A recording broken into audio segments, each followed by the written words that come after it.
Hello and welcome to Journalist Hangout UK, the show where we discuss issues both African and worldwide, which are affecting the continent.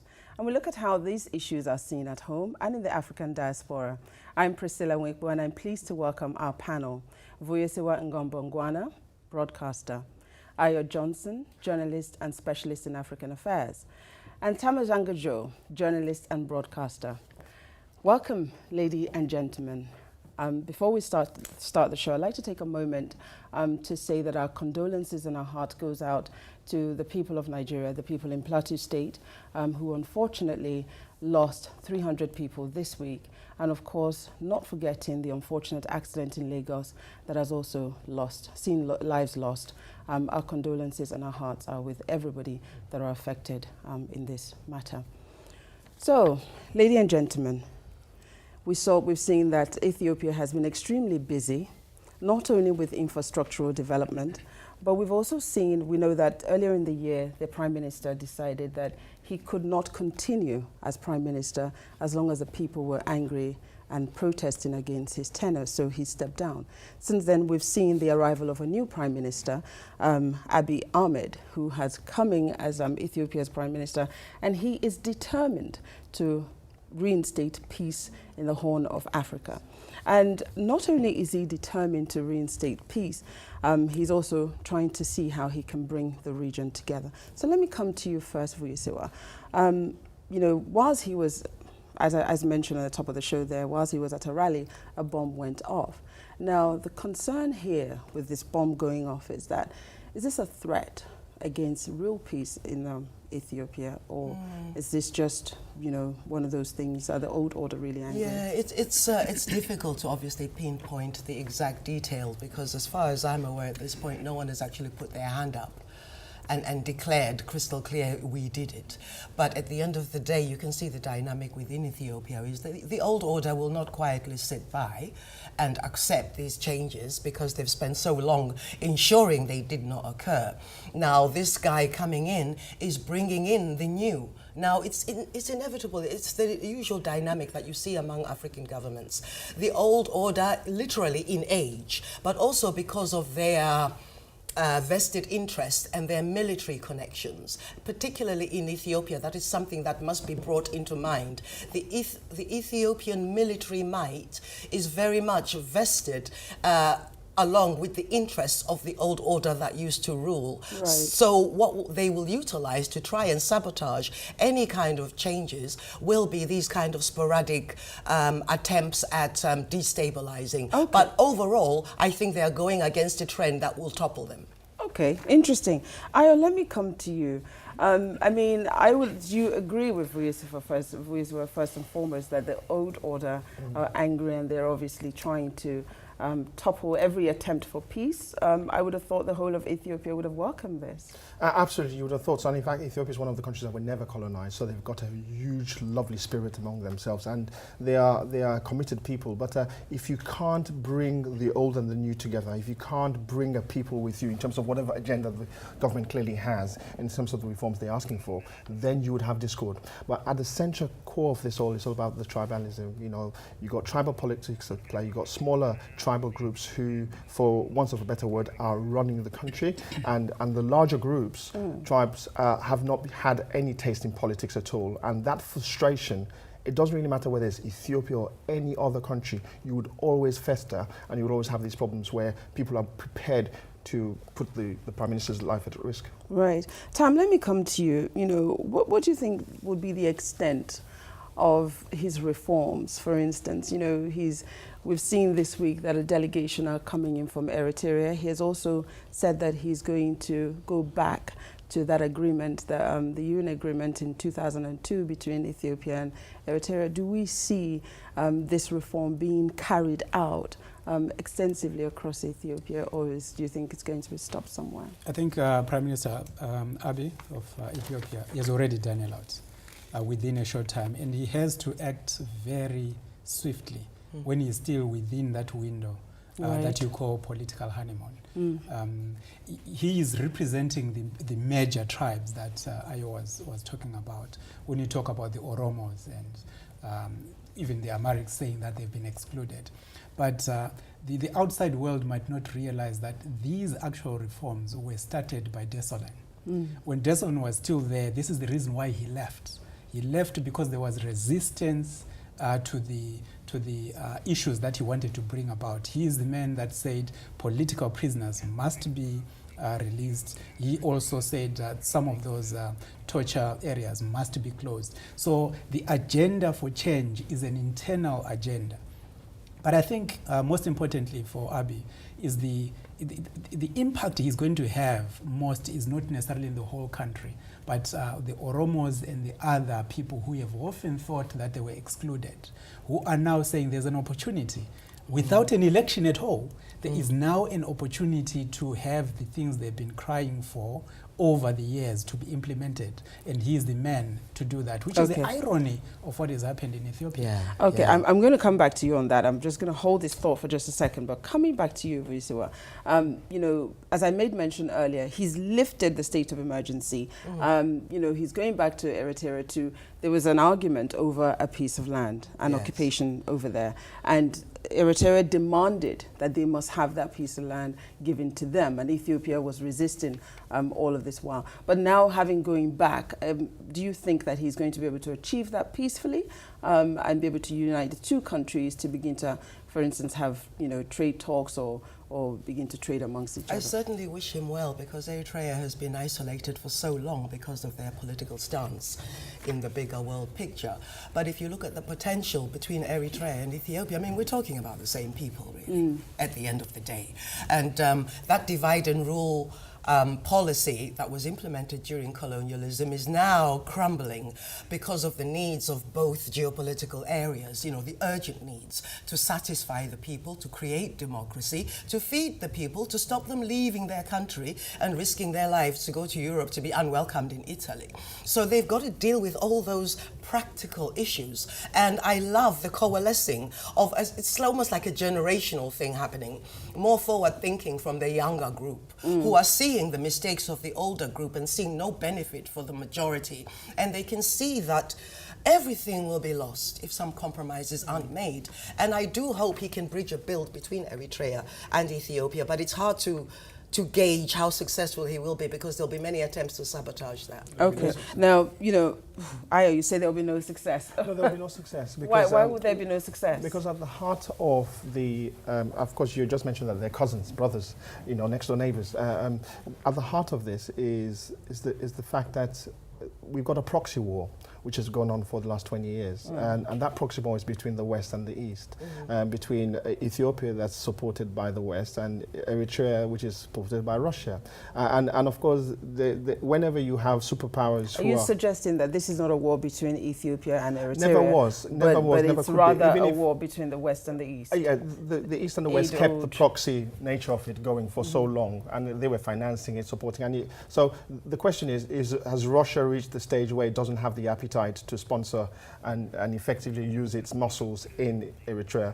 I doubt that very much, because if you look at the global politics, you see that Russia and the US still have a problem. Right. And as long as that exists, then Ethiopia and Eritrea can never agree, irrespective of whatever accord we're going through right now.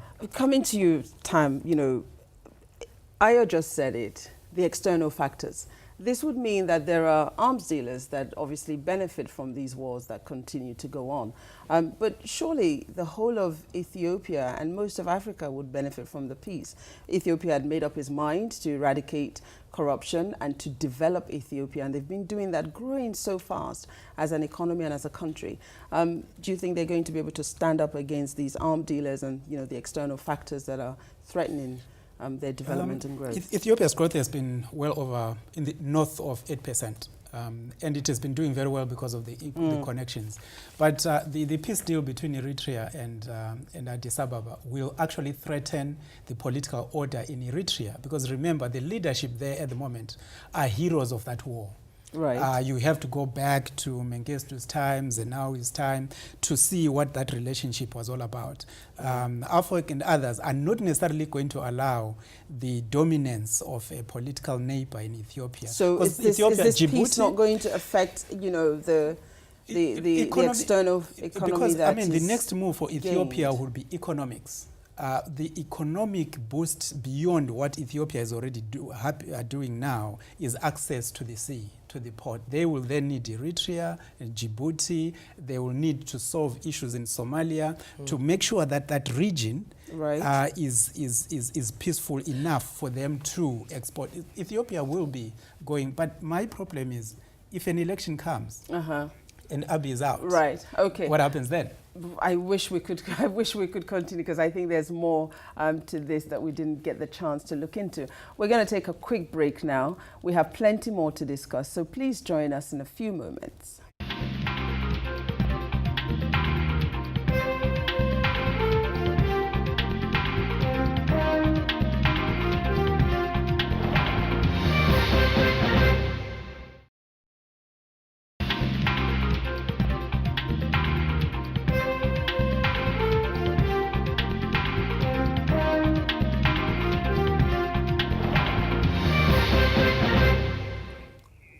Hello and welcome back to Journalist Hangout UK. I'm Priscilla Winkman and I'm pleased to welcome back our panel, Vuyesewa Mbongongwana, Ayo Johnson and Tamazanga Jo.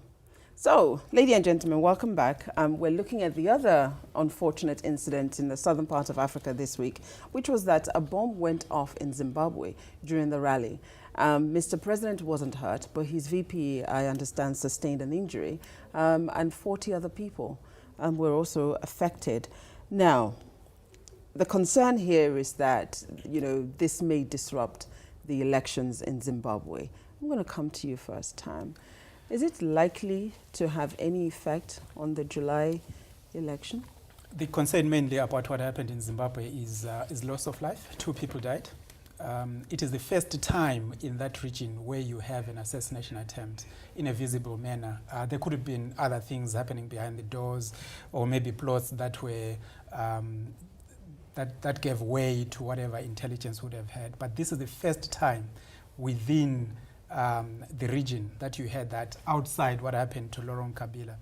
Now, the biggest problem is 2 people dying in Zimbabwe is a big deal. Right. Especially given that out of all this violence that people have been talking about, the elections and all that, when you then look at what happens at rallies, the country had opened up. The opposition can have rallies whenever they want. Now, my biggest problem, and most Zimbabweans are not talking about the election is set in constitution. It can't change unless a candidate dies. If a candidate dies, it is only that part, because these are harmonized elections. Fair enough. So then what is your biggest problem, since you're not worried about it affecting the election?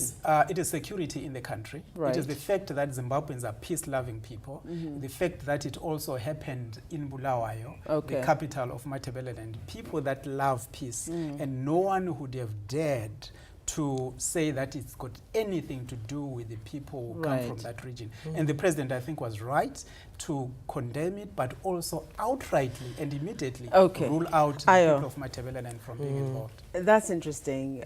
This happened in Bulawayo.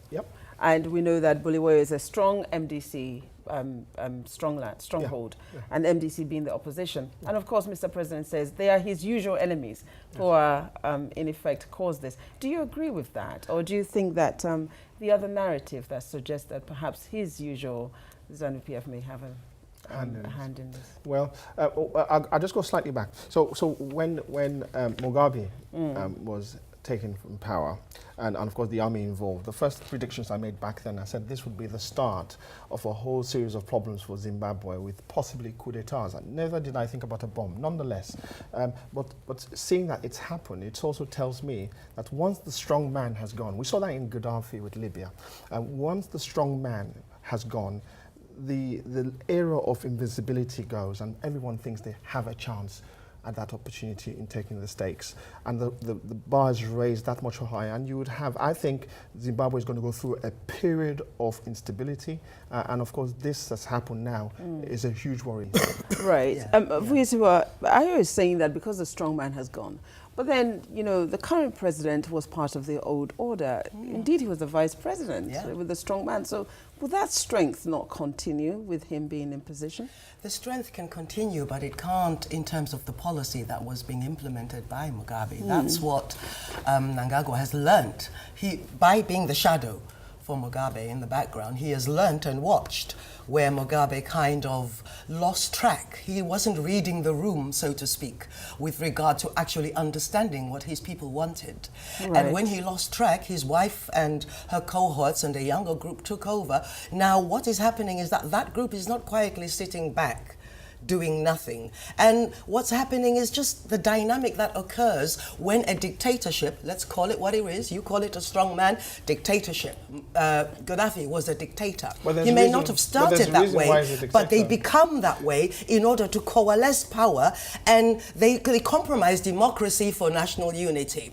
And that's the balance that Mnangagwa is trying to balance. So which do you prefer, as I was asking? The one whereby you have a Gaddafi, Mugabe who's a strong man, a dictator, or a democrat like we have at the moment. The tide of history is showing us that era is going, and it's about time the younger generation caught up, and the older generation let go of the reins of power. So, Tam, you were just about to say something. Yeah, two things really. The first is that the incident is thought to have happened because President Emerson Mnangagwa had opened himself up. Anyone could approach him at any point. So he was no longer surrounding himself with a security wall because he wanted to reach out to any individual. And also there's a desperation within the people in power to make sure that the elections that are coming are as free and as fair and as credible as possible. So they are not prepared to do anything. The expectation would have been any country, if that bomb had gone off next to Her Majesty the Queen, or next to Trump, or to Theresa May, or Angela Merkel, anyway, things would have been different. But what he did is he decided not to have a security crackdown and not to impose any state emergency or anything, but just to say let it be business as usual, which is a difficult thing to do. Ayo, just from what Tam is saying there, you know, Mnangagwa wants to be able to ensure that these elections are credible and that they are fair and that he is legitimately elected as president. Is this something that you think is achievable, or is this just a dream? Fear has its own very funny ways, and I think Mnangagwa is very, very fearful. He's fearful of everybody around him, and his only way of showing some level of confidence is to say business as usual. That's a huge risk for him because the next bomb could take him out. I think understand what you're saying, but saying business as usual doesn't take away security protection. They would have done their security sweep before his arrival at wherever he's going. So I don't understand that aspect. Well, ZANU-PF, for a start, those that are in there would be saying that, why you, Mnangagwa? Why should you lead us? Why not me, or why not somebody else? And there stands the problem. When you have a strong man who said, I would be the man, a dictator, and you have other people who are now weak, I think it doesn't really matter whether the elections are held. The fact that ZANU-PF is going to win, we know the question is, what does ZANU-PF as a party want? Do they want Mnangagwa, or do they want somebody else? I don't accept that the only African government that can work is one that dominates and dictates to its people. Well, I just don't accept that as an integral part of African culture. Bear with me. The question I did want to ask was this. You're saying you don't accept. We've heard Grace Mugabe saying that it wasn't me. Although I thought she was in exile with her husband, but she has immediately put her hands up and said it wasn't her. And you did mention earlier about her group.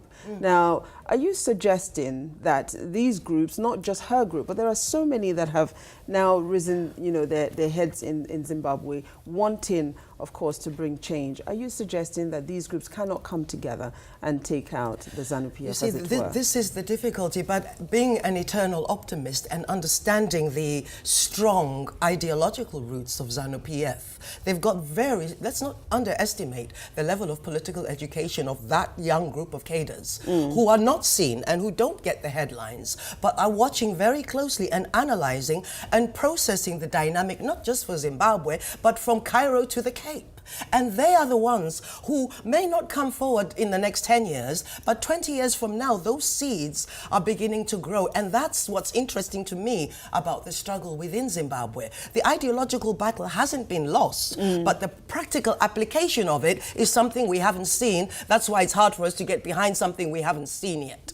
Okay, so it goes back, for me, it goes back to the November transition, if you want to call it that, when the army triggered, the resignation of former President Robert Mugabe. Yeah. The issue at that point is most people, they said it was restoration of the legacy. And you're talking about fighting in the war and make sure that Zimbabwe belongs to Zimbabweans. It is not influenced by external orders. Yeah. Now, there could be other people within those that are close to the president who see what he is now doing is exactly what G40 would have wanted to do, opening up Zimbabwe to outside influence, business people coming in. So in this particular instance, he basically said he has no evidence. He has a hunch that it could be these particular people, but he doesn't. I am coming to you very quickly. Zimbabwe, we've spoken about Ethiopia, and we've seen it across Africa. Is the reform happening in Africa currently unstoppable, or is it just are the external factors, as mentioned, going to be able to have their day? Well, when you have a continent that's already liberalized and it's feeling as if it is, and it sees other continents aspiring far higher than they are, then people naturally vote with their feet. And this feat of change is the one that you're talking about, the next generation, and the effect that they have on the politics. And usually their frustration usually turns out to be very, very violent. Yes. Okay. So that's where we are. Thank you. Well, that's all we have time for, unfortunately. Don't forget to follow us at RealJHUK on Facebook, Twitter, and Instagram. I'm Priscilla Wikbo, and from the entire team here in London, it's goodbye. And thank you for watching JHUK.